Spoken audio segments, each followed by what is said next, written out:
Of Vadodara. Vadodara શહેરના માંજલપુર વિસ્તારમાં આવેલ નગર પ્રાથમિક શિક્ષણ સમિતિ સંચાલિત શ્રી કુબેરેશ્વર પ્રાથમિક કન્યા શાળા ખાતે શાળા પ્રવેશ ઉત્સવ 2024નો ભવ્ય શુભારંભ કરવામાં આવ્યો હતો। શાળા પ્રવેશ ઉત્સવ વર્ષ 2024 અંતર્ગત વડોદરા જિલ્લામાં 47,148 વિદ્યાર્થીઓનો શાળા પ્રવેશ કરવામાં આવ્યો। ત્યારે શાળા પ્રવેશ ઉત્સવમાં વિવિધ શાળાઓમાં અનેક રીતે કાર્યક્રમની ઉજવણી કરવામાં આવી રહી છે। ત્યારે વડોદરા શહેરના માંજલપુર વિસ્તારમાં આવેલ શ્રી કન્યા શાળા ખાતે માંજલપુરના ધારાસભ્ય યોગેશભાઈ પટેલ, પૂર્વ મેયર નિલેશ રાઠોડ અને શિક્ષણ સમિતિના સભ્યો ઉપસ્થિત રહ્યા હતા। સાથે આખા ગુજરાતમાં શિક્ષણની થીમ હેઠળ કન્યા કેળવણી મહોત્સવ અને શાળા પ્રવેશ ઉત્સવ 2024નો ભવ્ય શુભારંભ થવાનો છે। ત્યારે ભૂલકાઓને શાળા પ્રવેશ માટે પ્રોત્સાહન પૂરું પાડવામાં આવ્યું અને જિલ્લા વ્યાપી શાળા પ્રવેશ ઉત્સવનો પ્રારંભ કરવામાં આવ્યો। આ કાર્યક્રમમાં તમામ બાળકોના ચહેરા ઉપર એક અનેરો ઉત્સાહ જોવા મળ્યો હતો। મોઢા પર થોડું લખાય।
આજરોજ સમગ્ર ગુજરાતની અંદર કન્યા કેળવણી અને શાળા પ્રવેશ મહોત્સવનો ચાલુ કર્યું છે।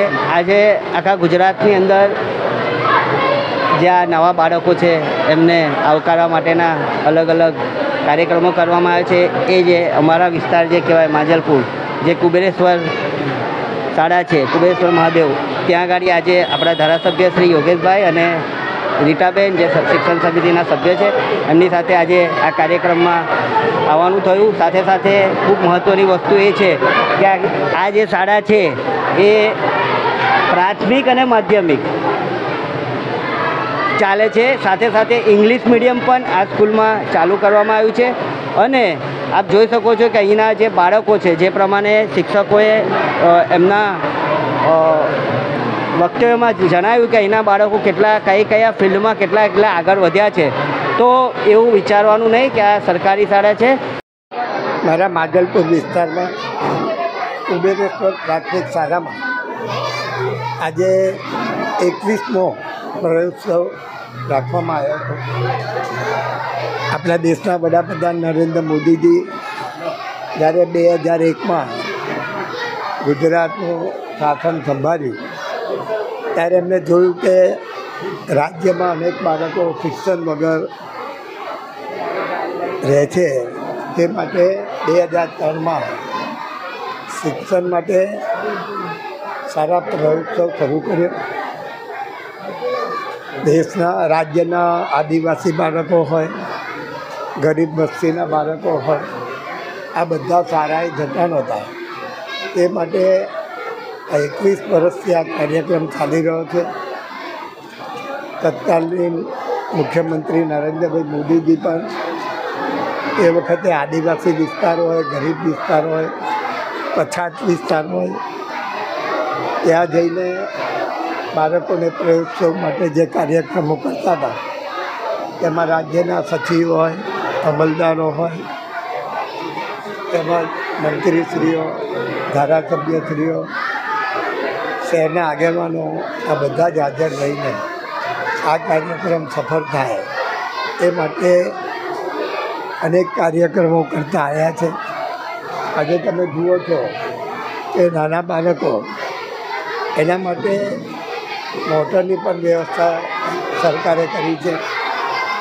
નાના બાળકો કેજીના છોકરાઓ દૂર દૂર રહેતા હોય શાળાથી, એને નાના છોટે હાથીમાંથી લાવીને શાળાએ લાવીને ભણાવવામાં આવે છે. એનાથી રાજ્યનું શિક્ષણ સ્તર વધ્યું છે. રાજ્યના સરકાર કરોડો રૂપિયા શિક્ષણ પાછળ ખર્ચે છે. એનો લાભ નાના બાળકોને વાલી પણ આના ઉપર ધ્યાન આપે, શિક્ષકો પણ આના ઉપર જો ધ્યાન આપશે કે જે સરકારનું સ્વપ્ન છે કે કોઈ પણ બાળક શિક્ષણ વગર ના રહે તે સિદ્ધ થાય અને રાજ્યના ગરીબમાં ગરીબ બાળક શિક્ષણને માટેના પ્રયત્ન છે એ સફળ